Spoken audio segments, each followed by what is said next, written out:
I'm so excited to be here and to welcome this extremely distinguished panel to talk about an issue that I think is extremely well-timed, extremely relevant to any discussion of climate policy and politics going forward. And that is what this section calls, subnational action in some descriptions, but what I would think of as kind of what everyone who's not the federal government can do. We have states represented here. We have cities, we have companies, utilities. What can they do at a moment where the federal government has maybe not been is not a stable partner on climate policy, to put it mildly, and is aggressively trying to increase emissions, to put it perhaps more accurately. I want to welcome first our distinguished panel. Immediately to my right is the Governor Jay Inslee of Washington State. I'm so excited to have him here. And in fact, let me reverse how I'm going to do these introductions. Immediately to my right is the former governor of Washington State and a longtime leader, I think, in national climate policy, someone who shaped the Inflation Reduction Act by model and by policy and by leadership. I think a key figure for anyone who wants to understand where climate policy is today, where we've gotten in the United States and where to go. Governor Jay Inslee of Washington. There we go. Moving down, he's the Chief Strategy Officer of Exelon, one of the country's largest utilities, and extremely represented in one of our largest electricity markets. They're doing really interesting work. Sunny Elabola.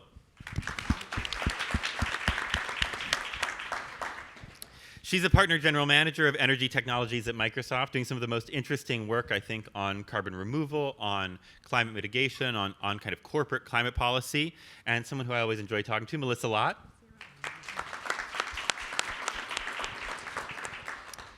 And at the very end of the line, he is leading some of the biggest subnational coalitions to stay in the Paris Agreement, and to keep pushing forward climate policy at every level that's not the federal government. Mayor Bibb of Cleveland.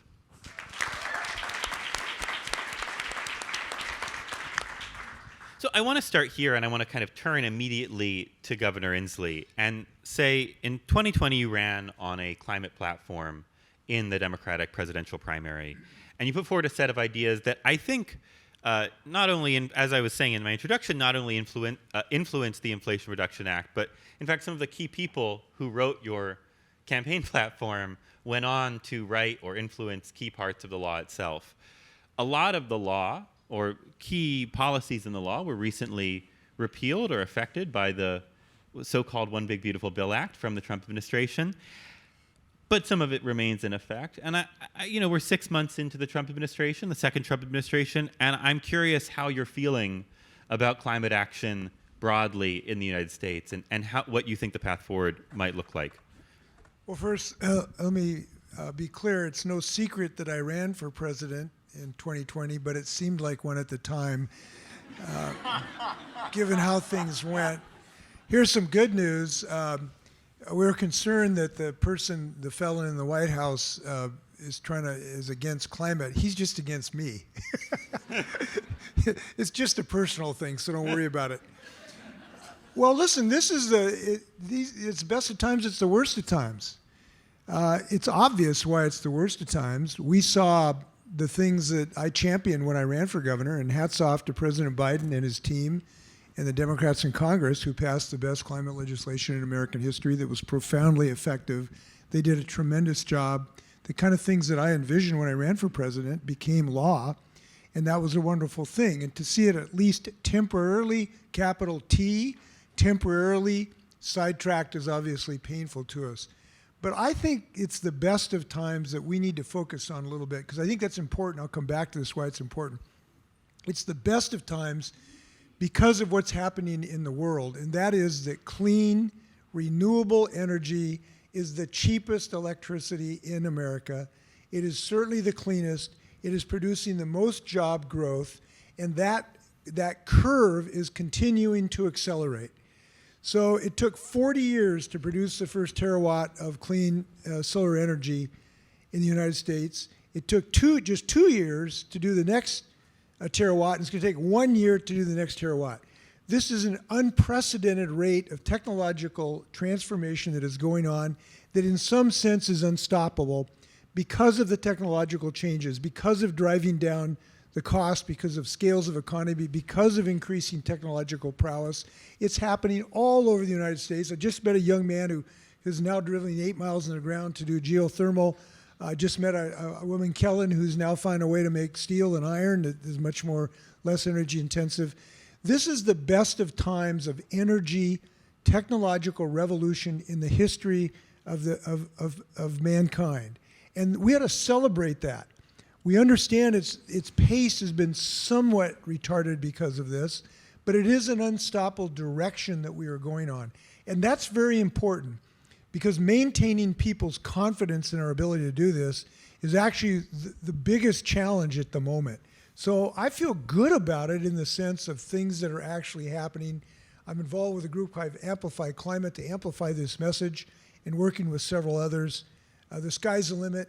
We're going to win this. We got to accelerate it. Can I just ask a follow-up before we kind of bring in everyone else, which is this is a very rosy story you just said, and I agree with a lot of it. Right. What worries you the most about what the Trump administration can do? Because I think we've also seen them, weaponizing the federal permitting process, weaponizing federal bureaucracy to slow down, not only environmental rules, not only EPA regulations, but in fact the construction of solar panels, the construction of wind farms. Yeah. Well, let me start with taking severe challenge to the name of this organization or this meeting. This is the subnationals. So when I go to the United Nations, they always refer to governors as representing the subnationals. That's a bunch of horse pucky. We're the supranationals, okay? And the reason we are supranationals is we can always go faster than our federal governments. This is true in America, but it's true everywhere in the world that mayors can do things faster than presidents and premiers. Governors can go faster than their legislative bodies. So the thing that's most troublesome to me is to the extent that he can stop or slow down state action. But here's the good news. He has somewhat limited tools to do that. So when you look at my state of the things that we have achieved, and I'm proud of my state, that won't surprise you, my cap and invest bill, which by the way was we just defeated an initiative to repeal it, 62 to 38. Don't tell me people don't want climate action. We won 62 to 38. The best building codes in America, low carbon fuel standard, heat pump restoration and electric bus for our school buses, all of the things we've done. He really cannot affect more than maybe 8% of those efforts. So states still have untrammeled authority to move forward. And the amount of damage he can do to state action is quite limited. And we've got to make sure that we continue to limit that action. Mayor Bibb, you're leading the now kind of America's All In, staying in the Paris Agreement coalition. You're also the mayor of Cleveland. Can you give us a sense of just what is Cleveland doing here, and what, you're a blue city in a red state. Yeah. What can you do and Cleveland do about climate change in this moment? Well, today is the city of Cleveland's birthday, so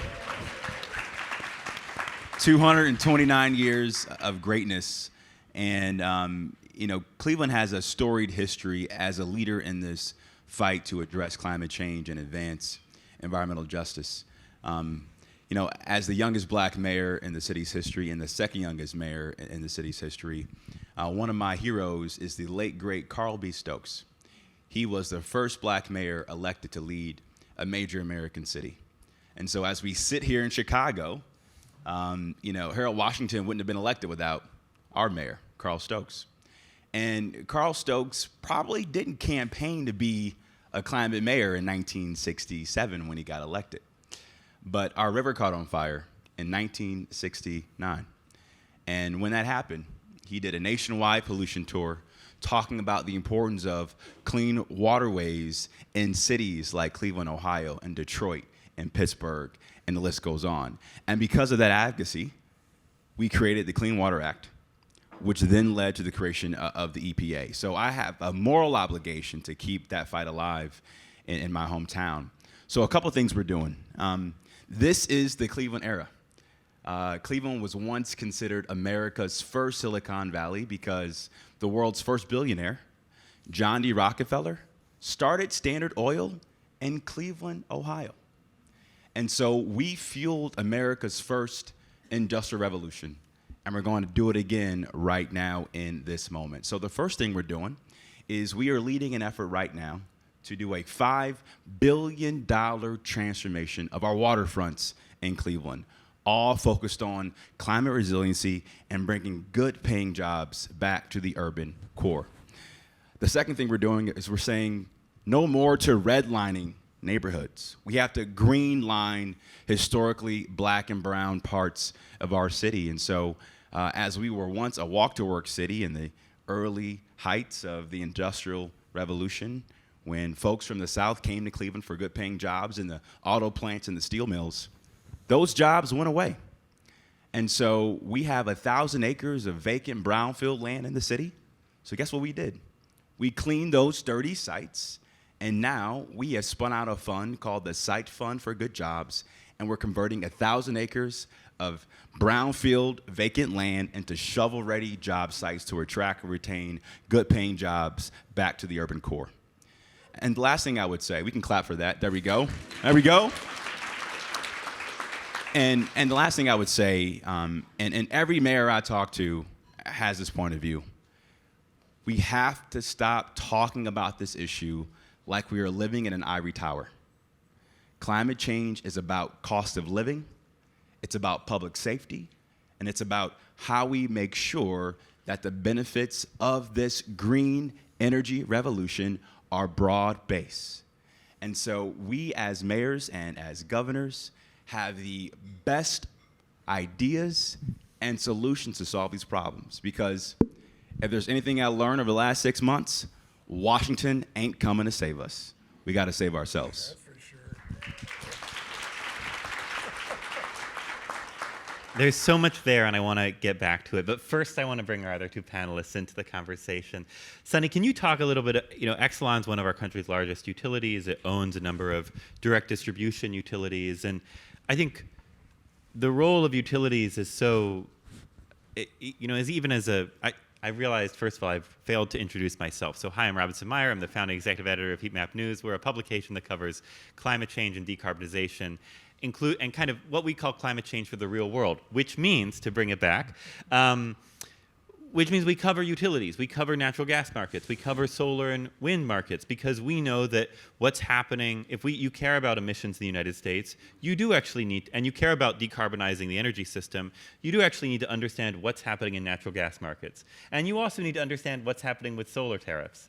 All of these things affect kind of where prices wind up for consumers, and all of that affects what ultimately, the carbon intensity of our economy and our local companies and cities look like. So can you just give us a sense of what Exelon is doing? And even, for a relatively diverse and diversified company, what is even Exelon's role in the power system across the many states it operates in? Yeah, so many great things have been said, and I'm going to pick off a few of them because they actually hit at the right points about how we see the world and essentially what we're trying to get done with, at Exelon. Now, Exelon is a large transmission and distribution, delivery company, electric utility. We're present in 6 different states. We work through different utilities, and obviously we're the parent company for what I will call the host utility here, which is Commonwealth Edison. We're present in the Mid-Atlantic and in the Midwest. We serve about 10 million customers, and we serve them electric and gas. Now, for us, we've always understood the tension between, federal policy and what happens at the state levels. When the federal level pulls back with programs and funding, the pendulum swings to the states, and the states and the local governments become actually the vehicles by which policy implementation, development and implementation actually happens. And we've been connected with our states. With or without the federal funding, our states haven't changed their positions. For instance, in Illinois here, we have Climate and Equitable Jobs Act. It's pushed towards decarbonizing, 100% decarbonized energy sector by 2050, retrain the workforce, implement EVs adoption in the states. That's very aggressive, but we even have more aggressive goals in Maryland, where we have 60% decarbonization by 2031 and net zero by 2045. So for us, We're present in states where we know there's a clear climate mandate, and we are agents for the execution of that. Our role, as we see it, is, understand the aspiration, figure out multiple ways that we can get there, which is the various pathways. Something that actually involves evaluating the state resources, the capital, the labor, essentially, and the natural resources, and find a way to make this as economically beneficial for all the citizens of the state. It works because our customers want it. It works because our communities need it. It works because environmental stewardship is a strong business value and one that we hold clearly. We set our goals. Our goals are embodied in our path to clean, where as a company we said we're going to decarbonize our operations by 50% in 2030, and we're going to be net zero by 2050. That is our commitment. We want to hold up ourselves as a model for others to say this is how you do it. How close are you to the 50% goal? Because 2030 is pretty close. We are very on it. Pretty much we're going to hit that number. The levers that we have, fleet decarbonization, how we invest in infrastructure, the use of technology, how we use our space, everything is on. So this is decarbonizing your operations, not necessarily the power on the, yeah. No, because we don't own any power plants. Right, yeah. Right? And then the next question becomes, where we actually have the biggest commitment is we've committed to move society along. We are going to help our communities decarbonize. And we're doing so in a world currently where you have huge demand and, supply challenges. So right now, everyone is talking about affordability, which we should be talking about. Price is a signal that, essentially shows up when demand and supply mismatch happens. But while affordability is super important, I think sometimes it gets conflated and people think that it's an either or. There are certain things that you do to help affordability that is actually good for the climate. For instance, if you can minimize wastage, energy efficiency programs, they help affordability. People don't have to pay huge bills if they're more efficient in how they use energy. If you can help people self-serve by putting distributed energy resources, or you build community solar in a manner that actually helps the clean energy transition, you are actually helping with affordability. So sometimes the tension gets overly magnified, but the truth is you can solve for the same thing in the same way. And I'll just cap this off. I'm talking about it at the community level, but we have great corporates who are also on the path to decarbonization, and our investments are meant to enable that. And that is a perfect segue, because I want to finally bring Melissa into the conversation. Melissa, I think Microsoft is I'll just be unusually flattering for a journalist. I think Microsoft is doing some of the most interesting climate and sustainability work, and the most creative, and has taken some risks. And I want to give credit for those risks in the world of carbon removal, because it's very easy to just kind of look at the tons, look at the ledger, eliminate things, and not do some of the interesting carbon removal or climate work that Microsoft's done.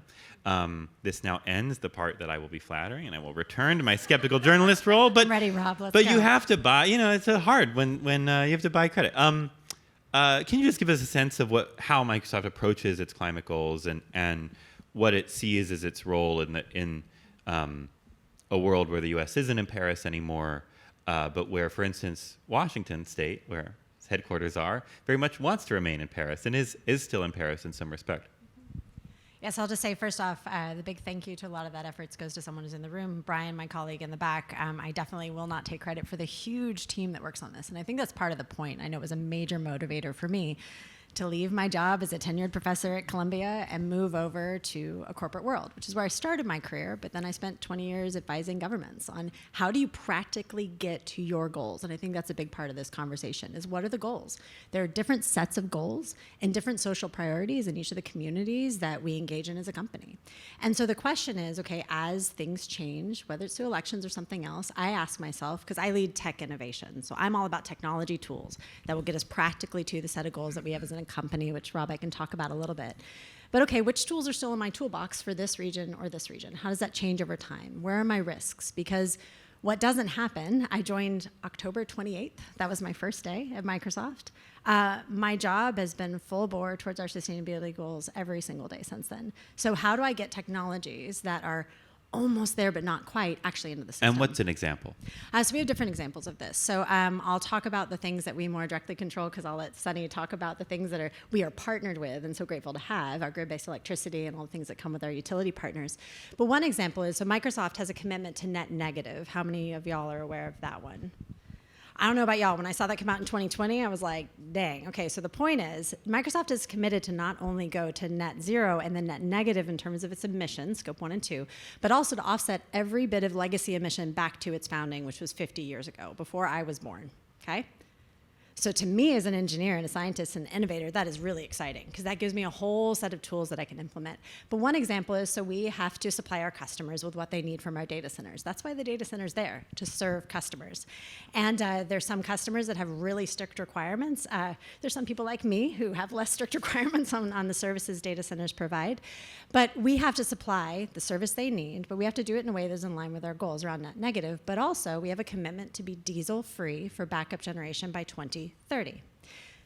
Okay, that's one that's a clear example. So how do I make sure that my customer gets exactly what they need all the time, that I provide that service that I've committed to in my business from that data center, no matter what is happening in the grid around me? And that grid could be in many places around the globe. I can talk about text, but I'll pause there for a sec. And just what's an example of a technology you can use to Yep. to support that? Yep, so we can use different types of alternative fuels. Yeah. We can employ batteries in different ways. We can use hydrogen. We have a couple of great examples of that. But the point is, I'm not married to any single technology. No one on my team is. We look at technologies that can provide the service we need in the sustainable way that we've committed to in the region that we're in, with whatever constraints and priorities that region and that community have. So I feel like now everyone's in the conversation. So I want to ask a question I think let's start with Melissa and Sunny. So I think in the world of subnational action, in the world of, where we are still in, and the coalition to keep states and cities in the Paris Agreement began, it was 2017, right, when that campaign began. And 2017 was a very different energy world than it is now. Electricity demand was relatively flat across the United States. It was growing in some markets. It was growing in Texas, but across, I think, blue cities, kind of the north of the country, it was pretty flat. There weren't the same affordability and inflation concerns that we're dealing with now. It was the roaring 20-teens economy. Didn't quite feel roaring at the time, but now looking back, we can identify that it was kind of roaring. In today's world, where there are real affordability concerns around energy, around increasingly power rates, where there's increasing demands on the electricity grid, new data centers, EVs coming online, EV factories coming online, other sorts of manufacturing coming online, what's the trade? I mean, you were talking, Sunny, about affordability concerns and how it fits in with climate, but like, where does the rubber meet the road here? And ultimately, how can these climate policies that were kind of the cherry on top of our 20-teens energy system work in a world where we have an increasingly supply-constrained and expensive grid in the 2020s? I'm going to ask Sunny and then Melissa. I'm curious what your thoughts are on what Microsoft is doing. Right. I think, we're in a unique position right now where, we are about to power the next wave of industrialization. That's essentially what's going to happen with advanced computing. It's going to improve all forms of life, from medicine to, entertainment to art, And I think there's a cost of inaction. We can't afford to not do this because there's a actual global competition around this. So we have to do it. The question is, should we do it the way we've always done things, where we mortgage the future for it? I don't think so. I think there are opportunities for us to be very prudent in how we meet, the rising demand challenges with the supply stack. But at the same time, I don't think we have the luxury to just pick and choose technologies. I do think that we have the opportunity here to actually use every tool in the toolbox and then build flexibility to decarbonize in the process. So essentially, while maybe 8-9 years ago, you could look at the linear pathway to just drive down emissions, today you may have to look at a slight bump, but it's still the opportunity to drive down emissions. The way I think about it is use the tools that are available, get the energy on the system, because reliability of the grid is going to be super important, and then build flexibility so that you can actually drive down the emissions as you go along. Now, I want to clarify this. The reason I say it is because in this particular future, the government is going to be an important player, but more importantly, there would be a need for greater collaboration amongst, like what I call the organized private sector and at the state level. Because what tends to happen is you would need to find ways in which, as you bring new technology to market, someone underwrites a little bit of the risk. Now, if the government is not doing that by pulling funding, it has to be shared in a manner that actually creates value for all forms of, participants. For me, we have to meet the demand needs. We do so, and then we drive down the emissions profile. It's why you can have things like, drilling for more gas, but more importantly, finding ways where you can improve that technology, where over the next 8-9 years, you're actually burning hydrogen, which is zero emissions, or having sequestration technologies that actually captures the CO2 effects of that built into that. So you can actually transition more, but meet the immediate need. But it does sound like in the short term, a lot of these pathways, and I realize also Exelon doesn't build power plants, so this is also a little theoretical because it's upstream of happening in the electricity markets in PJM, but it does sound like there's an expectation that there may be more emissions in the short term in order to get to a place in the long term, but maybe then there's growth in the system. I don't know. Melissa, this has been, I think, a change that Microsoft has seen, and a number of other tech companies have seen, where they have gone from companies that do a lot of things and buy some electricity for their data centers to now, in the world of AI, being almost heavy industrial or light industrial companies in the diversity and scale of their energy needs. I wonder if you could, I realize you just joined in October, but can you give us a sense of like what this has meant inside the company and how this has maybe changed some of the company's sustainability goals or climate goals? I'll tell you, within the company, whenever we do a lunch and learn equivalent about energy, I pull out my old lecture slides from when I taught at Columbia, and I'm like, all right, let's talk about it. And it's really interesting to see how many people are putting the connections between what they do in their day-to-day and the energy system in a way that when I started in this work, it was 2002 when I first started stepping into the energy sector as a professional, that conversation was not happening. I kind of stumbled upon energy. I didn't come from an energy family. I found it along my way. What I'll say is, in terms of emissions, the net negative and offsetting our historic emissions means that the deeper the hole gets, the more I have to dig myself out of it. So every ton that's still going to the atmosphere until we reach net negative is a ton I've got to figure out how to pull out later. Or I guess Brian and his team and other partners and colleagues of ours have to figure out, but we all work in partnership in that. So what I'll say is around the technologies and what we can deploy and how we think about it or how I approach it. When it comes to the technology innovation, first and foremost, I'd love to be put out of a job. I'd love there to be just plug and play solutions that we could buy tomorrow and I could get on to the next thing that I'm working on. That's great. That's not reality today. So my question is, how do I accelerate getting that tech into the system? How do I accelerate doing it in a way that optimizes the system that we are partners with and connected to, the grid and all of our communities? So one example of this that you can read about is actually using some technologies that are on our data center sites to help increase the amount of variable renewables that can be put into the system using our UPS systems. And so that's a question of, okay, as I'm building something, where in the system should it go for the whole system to be optimized? I'm gonna say 2 quick stats just for folks who aren't aware of it. One is around the affordability issue. If you haven't followed Dr. Diana Hernandez's work, it highlights how at least 1 in 5 Americans today is something called energy insecure. So they struggle to pay their bills. It's probably a lot higher than that because it doesn't capture all the folks who do adaptations that can be dangerous for health by not heating up high enough in the winter or keeping it cool enough in the summer. The second thing I'll highlight is a stat that shocked the heck out of me when I started my career, and it's still the stat today. American Society of Civil Engineers, the health of our grid, the grade it gets, C-. C-. That is when you're in my office hours getting tutoring because you need some help to make it better. So in terms of our data centers, we are partners with the grid that we connect to. So when I'm thinking about technologies, I'm like, how can I uplift and get us close and away from that low grade? Mayor Bibb, I feel like having observed now one Trump administration, Biden administration, Trump administration, there's something that happens whenever the federal government backs off from climate. And it is that every climate advocate, every environmental NGO beats back a path back to the door of mayors and governors and says, okay, now it's time for states to take the lead. Like the federal government isn't acting, now it's time for states to take the lead.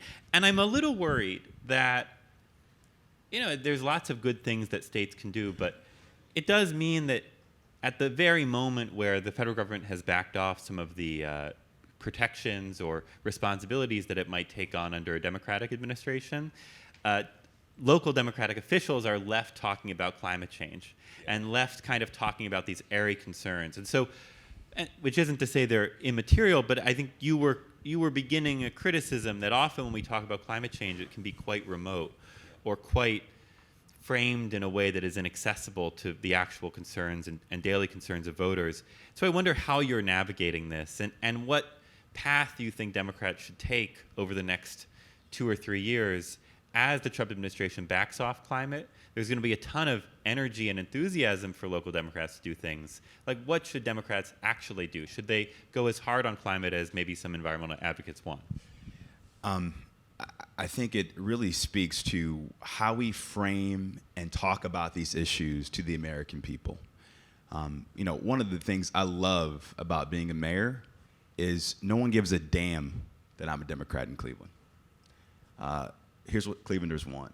They want to make sure that their energy bills are affordable.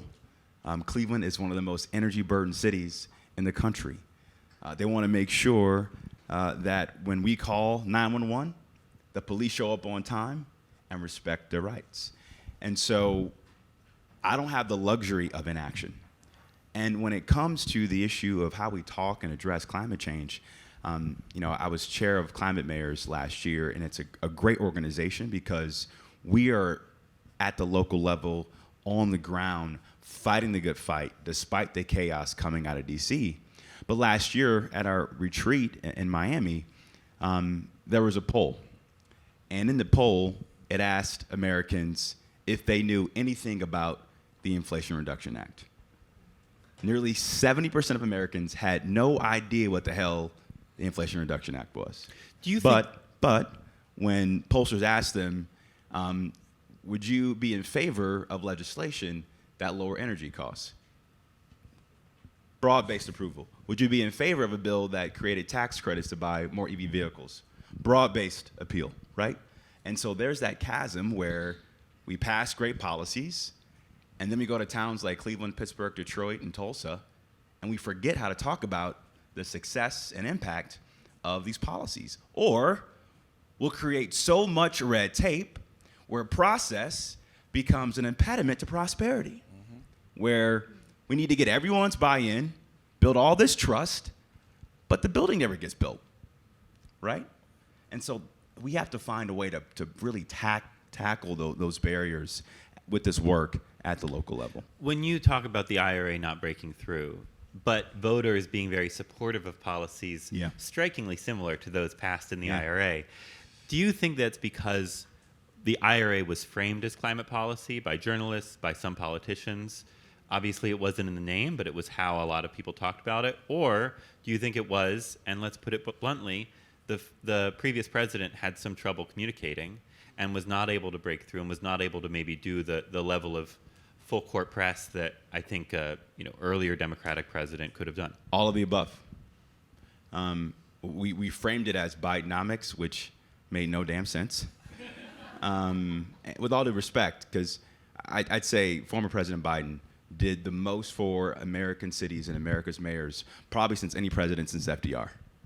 But what failed to happen, especially in that campaign, was mayors weren't elevated enough at the local level in critical swing states talking about all the great work we did under the Biden-Harris administration. Because but for investments from the Inflation Reduction Act, the American Rescue Plan, the bipartisan infrastructure bill, Cleveland wouldn't be seeing the revival we're seeing right now.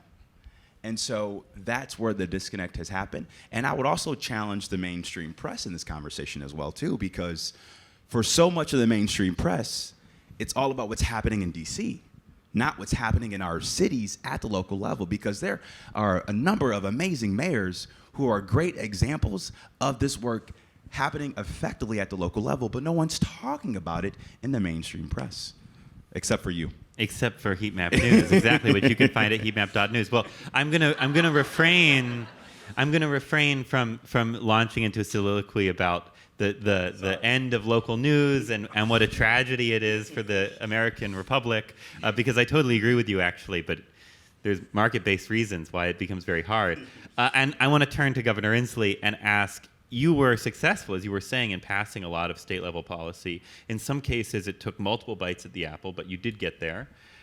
Now, from your position as, I would say, Governor Emeritus, what do you wish Democrats did, or climate-concerned politicians of any party, to talk about climate and to make progress on climate? Do you think it is talking more about? Do you think it's framing these concerns through the lens of climate, or is it talking about affordability, kind of doing lots of other policies, but they all reduce emissions when you look under the hood? Several principles. Get off the heels and get on the balls of your feet. Look, we have seen some retreat on this because we lost a presidential race. We cannot give up on this subject or go back or retreat 6 inches. We got to go forward. And the first principle is, remember the sign my senior partner, my law firm had, it was Latin, I probably butchered this, something like corpus borundum secundum. It means don't let the bastards get you down. And right now, that's the most important principle when it comes to climate. We cannot retreat 1 inch, and we should not do so, because it goes to the second principle of climate. Attack, attack, attack. We did not attack Donald Trump when he promised Americans he was going to raise their electrical rates. We had a tremendous way to punch him right in the nose, and we didn't do it because we were shy about it. Talked a little bit about jobs, but it wasn't about jobs because the economy didn't need jobs that much because we were humming along. What we need is to restrain cost. And we did not attack Donald Trump on cost. This guy in the last 3 months has guaranteed people on average $150 more on your electrical bill. Now, how the hell did we miss that opportunity of not attacking him on it? And the reason is too many politicians in my party have thought defensively about clean energy rather than offensively. And so when we go back to win the House back in 26, which I believe we should do, we got to say one thing. If you voted for that reconciliation bill, you just put $150 more in every American family because of electrical bills, and your time is up. You got to get out of the U.S. Congress. That's what we got to do, in my book.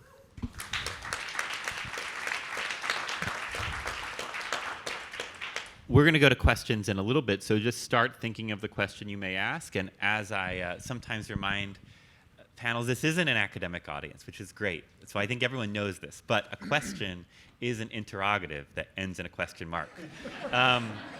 So just keep that in mind as you formulate what a question may be. We have 2 great politicians on stage, 2 corporate leaders. Often climate policies, energy policies span the political and community divide, political and community distinctions. I'm going to go down the line and ask for a 1 or 2 sentence answer. What do you need from each other? What do state level or city level political leaders need from companies that either are energy users or energy distributors and providers? And what do, at the state level, and what do companies need from politicians when they work on these? I'm going to start with Governor Inslee. You're not in office at the moment, so you might have the I don't know. Well, first off, we get a lot from companies, and we're appreciative of that. By the way, I want to tell you how much I personally appreciate everybody being here. I'll tell you why, because I love you. I love every single one in this room, because you're working for my 6 grandkids. I want to say that on a personal basis. Thank you for what you're doing for my 6 grandkids. Companies like Microsoft, others are doing tremendous work. But here's what we need from corporate America. Quit politically trying to reelect people who are killing the opportunity for clean energy jobs in this country.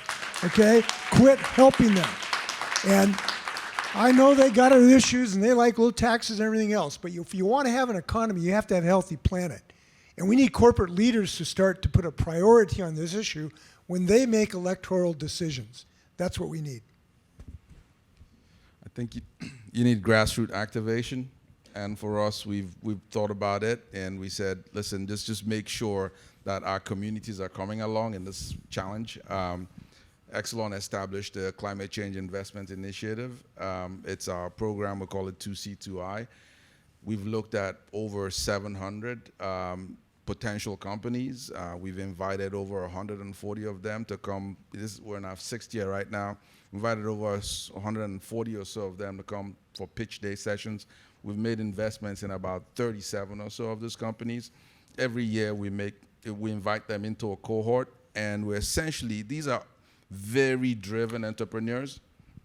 And the reason we do this is because we understand that, if you get the grassroots activated, you have a mobilized workforce that is actually addressing the climate issue, you actually get more done because it becomes a little bit more permeated.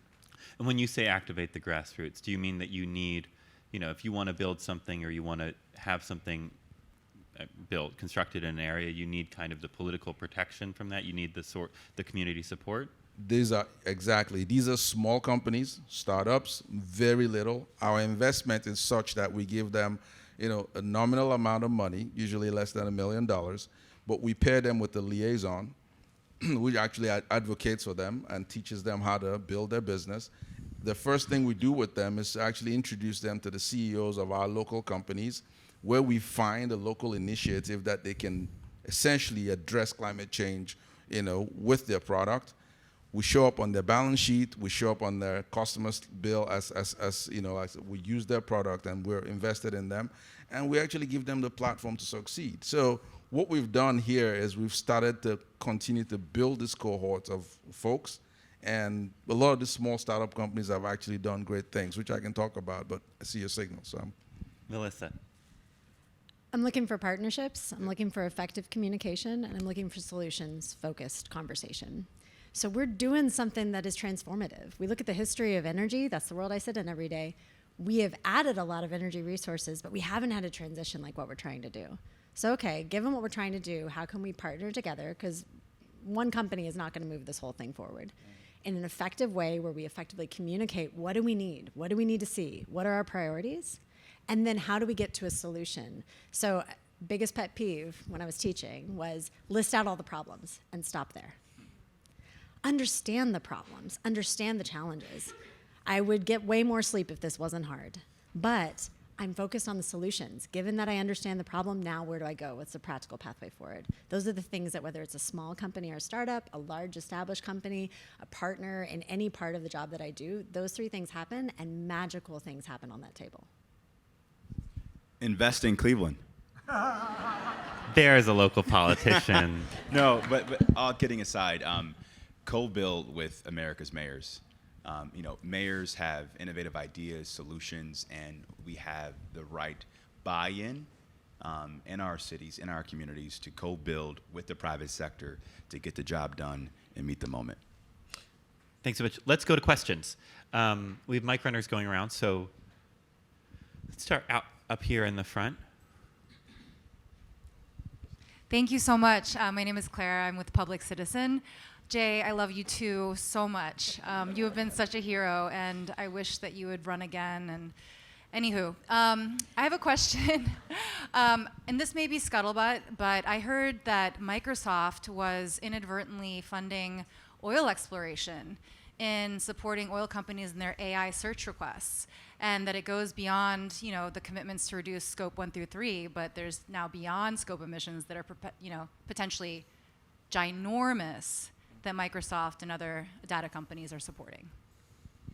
So in my day-to-day, I focus on how we innovate the technologies that get us to net zero, net negative, and keep us there, and that offset all those historic emissions. So I can only speak about the work that I engage in day-to-day. And in that, what we're trying to do is create an ecosystem where these technologies are available, and that means creating an entire supply chain and ecosystem where they can be sustainable by the definition of having sustainable businesses, so that not just we use them, but actually we have an entire system that can support their use in many different applications.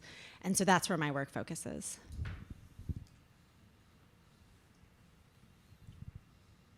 I think in the middle, navy blazer.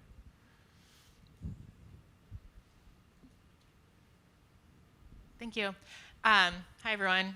Emma Fisher with Climate Cabinet. Thanks so much. My question is about how the tech sector and state governments can work together to make sure that data centers are actually being leveraged to build new clean energy and bring new clean energy to the grid rather than perpetuate the fossil fuel economy.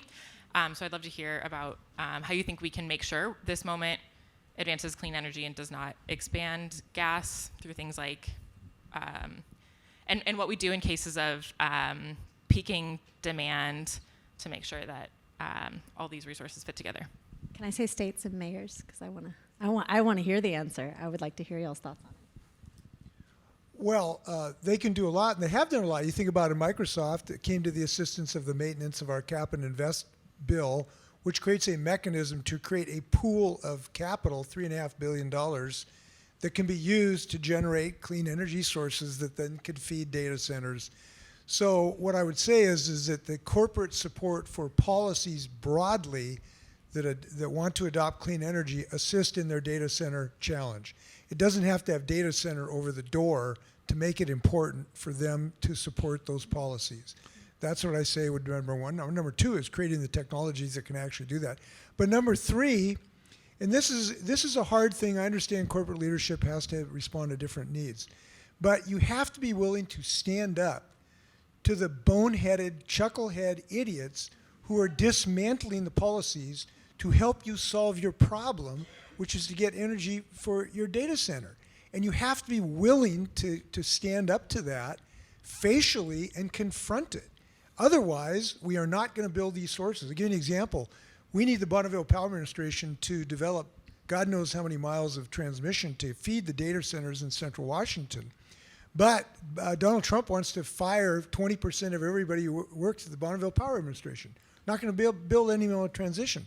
We need corporate presidents, CEOs, who may have gone to his inaugural to call him up and said, what is wrong with you? Why don't you understand how important this is to my business? And we need people to do that. Now, that takes some tension with this administration and with Trump himself. But it is necessary if we're going to get this job done. And I hope we'll get some leadership like that. Melissa, can you talk a little bit about how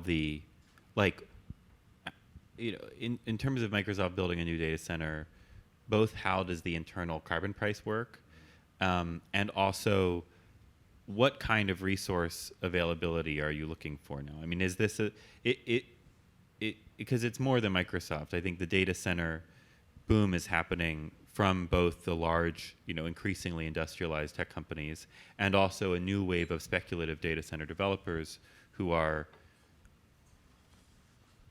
not as scrupulous maybe as some of the big tech companies are incentivized or disincentivized to be by their employees. So can you just talk about what assets does Microsoft look for when it builds data centers, kind of what the demand on the grid is to your comfort, and then what is the internal carbon price module such that this is something that enters Microsoft's thinking and affects your work? In my world, an internal carbon price is used across the board in decisions. So that's my everyday. It's a tab in my spreadsheet. It's a slide in my deck. If anyone who saw Melanie Nakagawa speak yesterday, that is in our decision-making process, and it's not an afterthought. It's in the heart of it. So that's the short answer to that. When it comes to data centers, so that was something I come from almost 25 years in energy. I had to learn about what you need when you're building a data center when I joined Microsoft. You need land, you need fiber, you need water, you need energy. I spend my day-to-day in the energy piece of it. And an example of how we've partnered and how we've gotten some clean energy on the system that maybe wasn't going to be there, 3 Mile Island is a public example of that. This nuclear power plant had been shut down, and we said, hey, we need energy. Here's our sustainability goals, net negative. This is not ambitious. This is extremely ambitious. So how can we do that? Hey, we will partner, in this case with Constellation, to say, let's get this back online so that we have those clean electrons going on. We will not be the only things that benefit from it, but there we are. And if you build a data center, emissions go up from Microsoft, because I think this is one thing that's happened is Microsoft's emissions have increased more than expected. The funds, and this is when I was praising Microsoft earlier, this is what I was trying, the funds from the internal carbon price then go to do what? What does, you pay an internal carbon price, there's no carbon tax, so what does that money then go do? So something else I learned about Microsoft when I joined is we have over 200,000 employees who are all working towards a set of goals under these sustainability goals, right? They're individual applications of it. So I'm going to not pretend like I understand every aspect of finance, having been there since October, but what I'll say is we have a climate innovation fund, a climate impact fund that actually goes and funds companies who are doing their work in the space to try to, again, create that ecosystem we know. We partner with our Microsoft research colleagues who use AI to create new materials that then can do better energy storage more cheaply, these types of things to actually move SNPs forward. Mayor Bibb, I have another on this kind of data center theme, which is have anyone tried to build in Cleveland? We have a couple leads now for data centers, and I'm wrestling with this balancing act of, I have to be very aggressive in attracting and retaining good jobs and good companies to the city, because over the last 2 decades, we've lost 30% of all traded sector jobs in the urban core of Cleveland. While at the same time, we've lost 20% of our population since the early 2000s. And so as a pro-growth, pro-business mayor who's also pro-environmental justice and addressing climate change, there's always a balancing act. And what I need help with is how can we engage the private sector working with mayors who are leading cities that could be attractive to data centers to create the right regulatory guardrails that it's a net win-win. What's making Cleveland attractive right now, in addition to our sites fund that I just talked about, we sit on 20% of the world's fresh water in Lake Erie and the Great Lakes. We are in a prime geographic position because we can get to the East Coast quick and the West Coast quick from Cleveland, Ohio.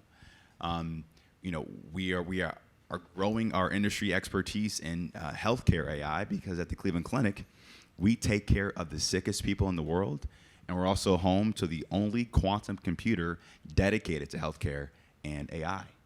And so the demand's going to be there. I need help figuring out how do I attract and retain these kind of opportunities, but in a way that's not going to undermine our long-term sustainability goals as well, too. So I'm still trying to figure it out. I was going to say, well, I think one thing, at Heat Map, we observe basically the increasing local opposition to renewables, not to data centers. But data centers are increasingly kind of fall into the same, we see opposition to them growing as well in our data and in kind of the trends we track across the country. And one reason is because they draw on energy systems. Yeah. Sometimes they have local diesel generators, which increase very localized air pollution effects and of course have a carbon impact. And they are job intensive, but they're not, they're not massive. It's not a steel mill. And so what do you hear from your constituents and from communities? Are they eager for the jobs, or are they kind of like a data center? We want growth, but we don't know about this. It's not coming up in conversation. People just want jobs. They want to see development. They want old industrial buildings to be redeveloped or torn down into something more purposeful. But when I'm talking to folks, data centers is not on the list of things that they're worried about. Let's go to another question. Sonny, sorry. No, Mike.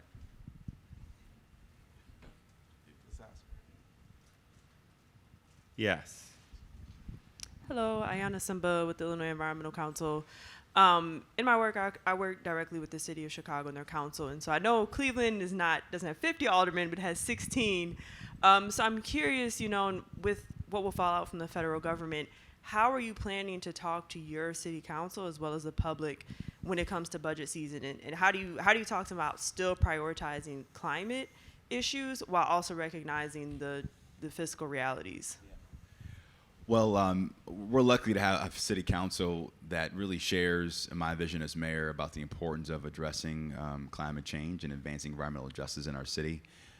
During Earth Day of this year, we launched our revised municipal climate action plan.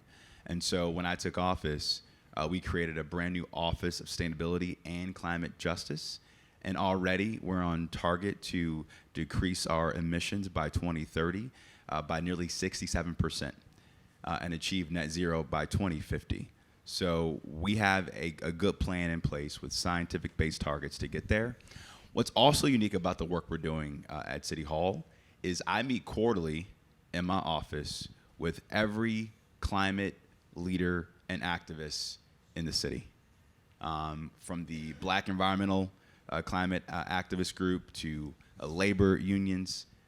We have everybody around the table identifying what's working and what's not working. During my transition, the Ohio Environmental Council had a policy agenda in 2021. I literally gave the policy agenda to my new climate justice director and said, just go do this and get this done as quickly as you can. Don't ask me any other questions, right? Like, we want to just see progress and real results. And I think our residents are starting to see the benefits of our sense of urgency. In my second year in office, we did a pilot program giving free solar panels to low to moderate income households in our city. And in that pilot program, those residents saw a 60% reduction in their energy bills. 60%. So we just need a state government that's going to allow cities in my state, like Columbus and Cincinnati, to scale these projects. I'm in a state where First Energy got a nearly $6 billion handout, right? I mean, it's terrible sometimes being a Democratic mayor in a red state like Ohio, because we could see so much more progress in Ohio if we had a common sense legislature who understands the importance of this work. Well, I mean, you're a blue city in a red state in a Republican-governed trifecta country. Yeah. Who's going to pay for? Like, who pays? Where does Cleveland look to get all of these policies paid for? Well, or does it just constrain what you can do? Well, we were successful before this new administration getting a lot of direct federal investment. Now I'm knocking on the door to national philanthropy and local philanthropy, and our institutional capital partners, finding ways to still see momentum on the ground. And I think one of the biggest things I'm talking to national philanthropy about is we have to do more place-based investments in these communities. We have to fund things that are working, we can scale quickly as possible. And it may not be the sexy things that gets people excited at a cocktail party, but it's the shit that's working we should be funding at the local level as we're seeing this federal retrenchment. And so I think that's a big opportunity for philanthropy in the private sector. Fund the things that are working in cities like Cleveland, because if we do that, there is no stopping our potential on this work.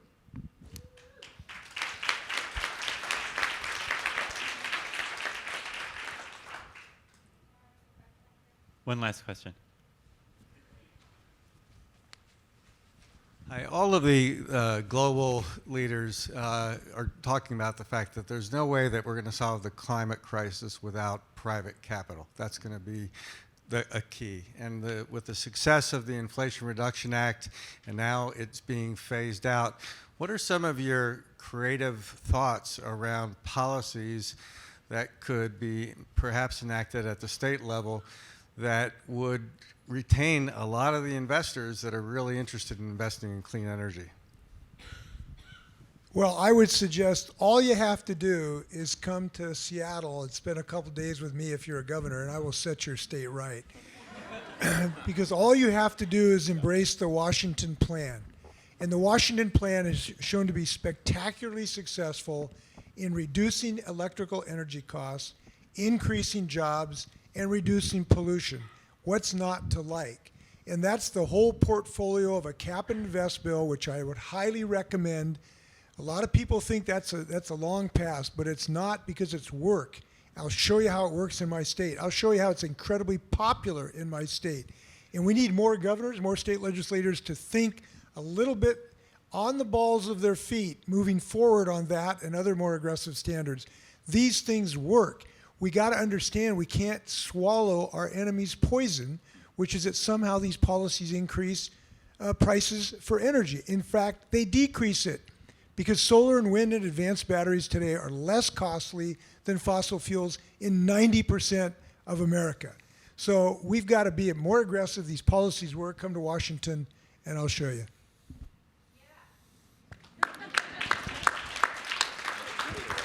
Any other? Anyone want to hit the capital question?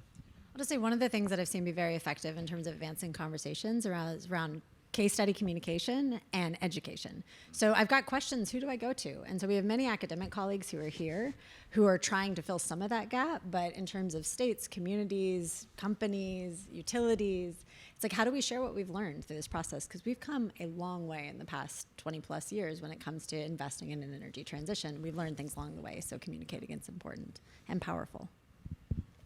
Capital follows risk. Government underwrites risk. If they pull back the funding, capital will flow if people understand the risk. The way to do it is to figure out ways that you can de-risk some of that, and the de-risking happens mostly when you allow people to invest in technology and the role of the private sector in doing so. I think there are ways that you could actually continue with driving funds flow if you can actually help people get a good return on their risk. Part of it is socializing the cost. Part of it is also just making sure that there are ways that you mitigate some of the unnecessary risk associated with building out of a future. So, Last question, I want to hit everyone. People often ask, what gives you hope? And I feel like in climate world, the answer is like, well, some days you have hope, some days you don't. You just keep, grinding it through, and you keep working on these challenges. But where are you looking for an upside right now? Where are you? It's a very dark national environment for climate policy and environmental policy. Starting with Governor Inslee, where are you looking and saying, here's a bright spot, here's something, here's a ember that I think could turn into a flame? Well, I just look at my grandkids, and they're officially the cutest grandkids in Washington State, so it's good to look at them. Look, I know these are hard days, right? These are hard days for us. We gotta recognize it's trouble getting up in the morning sometimes. But Mahatma Gandhi never had a bad day. Nelson Mandela, Martin Luther King, they never had hard days. We gotta recognize that this is a great moment to be alive because it is a time of consequence. It is the most consequential time in the history of this species, and our survival depends on our success. So we have a great gift, and that is something worth fighting for. And we have friends and allies to fight for. So I just think this is a blessing to be alive right now, to be working with you, to really marshal the best of our nation and our states and our cities. We can do this. Let's go get them.